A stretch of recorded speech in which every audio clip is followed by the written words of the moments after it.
যাদের আশেক হয়ে আছো তোমরা, ওদের তো আখিরাতের প্রতি বিশ্বাস নাই, ওদের দুনিয়ায় শুরু দুনিয়ায় শেষ, ওরা তো দুনিয়া পাচ্ছে। তোমরা তো আখিরাতের প্রতি বিশ্বাসী, তোমরা যে ওদের পিছনে দৌড়াচ্ছ, ওদের আশেক হচ্ছ, তোমরাও নাচানাচি করো। ওরা তো নাচানাচি করছে দুনিয়ার একটা কাপের জন্য, আর তুমি নাচানাচি কিসের জন্য? তোমার জন্য তো আল্লাহ পুরো জান্নাত সাজিয়ে রেখেছেন, ওই জান্নাত পাওয়ার জন্য তোমার খবর নাই। ওই জান্নাত থেকে গাফেল হচ্ছে তুমি, আখিরাতে কবরে হাসরে আল্লাহর পাকড়াও থেকে তুমি গাফেল হয়ে যাচ্ছ। লজ্জা তো একটু ঢাকার দরকার।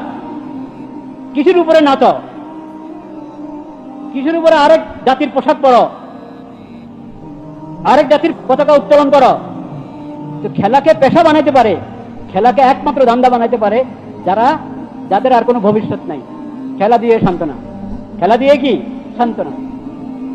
যাদের আর কিছু নাই, ভবিষ্যৎ নাই, আখিরাত নাই, যারা শুধু এই কাঁপে, পাবে না, কেউ পাবে। ওটা দেখেই উনি কোষ, ওটা জানি উনি হাতে তালি দেয়, ওটা দেখেই ওনার জোহরের নামাজ শেষ, আসর শেষ, মাগরিব শেষ, ফজর শেষ, রাত্রের 10টা শুরু হবে, রাত্রের 1টা 2টা কখন শুরু হবে, কোন দেশের খেলা, আর সারা রাত ঘুম শেষ, সারা রাত ঘুম দেয়। এবার ফজরও শেষ, ফজরও শেষ, পরের দিনের ডিউটিও শেষ। দুই দেশের খেলোয়াড়দেরকে 2 গ্রুপ সাপোর্ট করে, এখন এই 2 গ্রুপের মধ্যে মারামারি হতে হবে, হাতাহাতি হতে হবে, খুনাখুনি হতে হবে। পাগলের পাগলামি তো মাফ করা যায়, সুস্থ মানুষের পাগলামি মাফ করা যায়? এটা তো সুস্থ মানুষের পাগলামি, এটা তো সুস্থ মানুষের পাগলামি ভাইরা আমার। এই পাগলামিতে পড়ে না সময়ের কোনো দাম আছে, না মেধার কোনো দাম আছে, না অর্থের কোনো দাম আছে।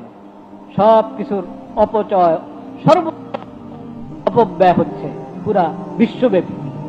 আমি মুসলিম, আমি নামাজি, কিন্তু এসব বিষয় আমার দৃষ্টিভঙ্গি কাদের মতো হবে?